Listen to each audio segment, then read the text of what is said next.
स्वामी लक्ष्मणानंद जी का जन्म ग्राम गुरुजंग, जिला तालचेर, ओडिशा में 1924 में हुआ था। उन्होंने बचपन से ही दीन दुखियों पीड़ितों की सेवा में अपना जीवन समर्पित करने का संकल्प मन में लिया। 2 पुत्रों के पिता होने के बावजूद जब उन्हें अध्यात्म की भूख जगी तो उन्होंने हिमालय में 12 वर्ष तक कठोर साधना की। उन्होंने ओडिशा के फुलबनी में सड़क से दूर घने जंगलों के बीच चकापाद में अपना आश्रम बनाया और जन सेवा में जुट गए। कुछ ही वर्षों में वनवासी क्षेत्रों में उनके सेवा कार्य गूंजने लगे।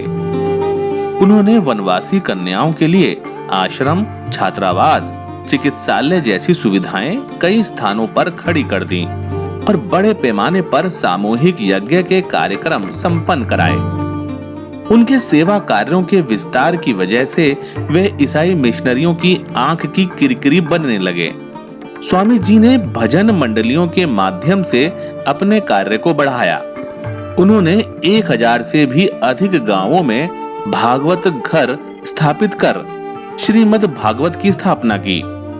उन्होंने हजारों किलोमीटर पदयात्रा कर वनवासियों में हिंदुत्व की अलख जगाई। स्वामी लक्ष्मणानंद 45 वर्ष तक वनवासियों के बीच चिकित्सालय, विद्यालय, छात्रावास, कन्याश्रम जैसे प्रकल्पों के माध्यम से सेवा कार्य करते रहे। जगन्नाथ रथ यात्रा में हर वर्ष लाखों भक्त पुरी पहुंचते हैं, लेकिन निर्धनता के कारण वनवासी प्रायः इससे वंचित ही रहते थे। स्वामी लक्ष्मणानंद ने 1986 में जगन्नाथ रथ का प्रारूप बनवाकर उस पर श्री कृष्ण, बलराम और सुभद्रा की प्रतिमाएं रखवाईं और रथ को वनवासी गांवों में ले गए। भगवान को अपने घर आया देख वनवासी रथ के आगे नाचने लगे। जो लोग मिशनरीज के चंगुल में फंस चुके थे वे भी उत्साहित हो उठे। 3 माह तक चली रथ यात्रा के दौरान हजारों लोग हिंदू धर्म में लौट आए। उन्होंने नशे और सामाजिक कुरीतियों से मुक्ति हेतु भी जन जागरण किया। इस प्रकार मिशनरियों के 50 साल के षड्यंत्र को स्वामी लक्ष्मणानंद जी ने खत्म किया। स्वामी जी धर्म प्रचार के साथ ही सामाजिक और राष्ट्रीय सरोकारों से भी जुड़े थे।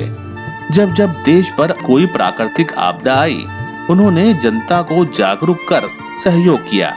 मिशनरीज और चर्च उनके काम से बेचैन थे, इसलिए सन 1970 से अगस्त 2008 तक स्वामी जी पर 9 बार जानलेवा हमले हुए।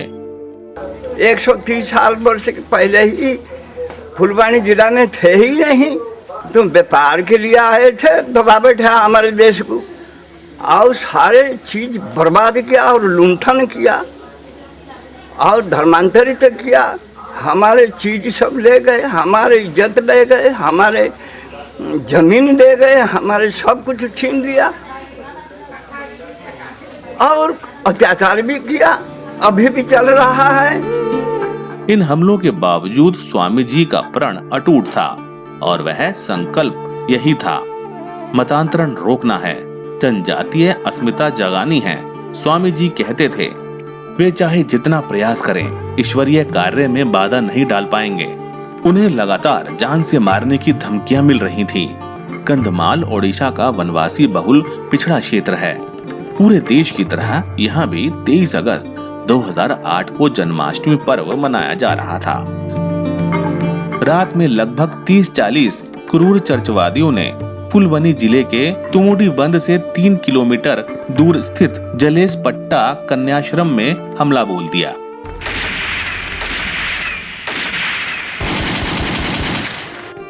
छियासी वर्षीय स्वामी लक्ष्मणानंद उस समय शौचालय में थे। हत्यारों ने दरवाजा तोड़कर पहले उन्हें गोली मारी और फिर कुल्हाड़ी से उनके शरीर के टुकड़े कर दिए। स्वामी लक्ष्मणानंद जी का बलिदान व्यर्थ नहीं गया। उनकी हत्या के बाद पूरे कंधमाल और निकटवर्ती जिलों में वनवासी हिंदुओं में आक्रोश फूट पड़ा। लोगों ने मिशनरियों के अनेक केंद्र को जला दिया। चर्च के समर्थक अपने गांव छोड़कर भाग गए। स्वामी जी के शिष्यों और संतों ने हिम्मत ना हारते हुए संपूर्ण ओडिशा में हिंदुत्व की अलख जगाने का संकल्प लिया। हम आशा करते हैं कि कृतज्ञ राष्ट्र ऐसे संत को हमेशा अपनी स्मृतियों में बसाए रखेगा।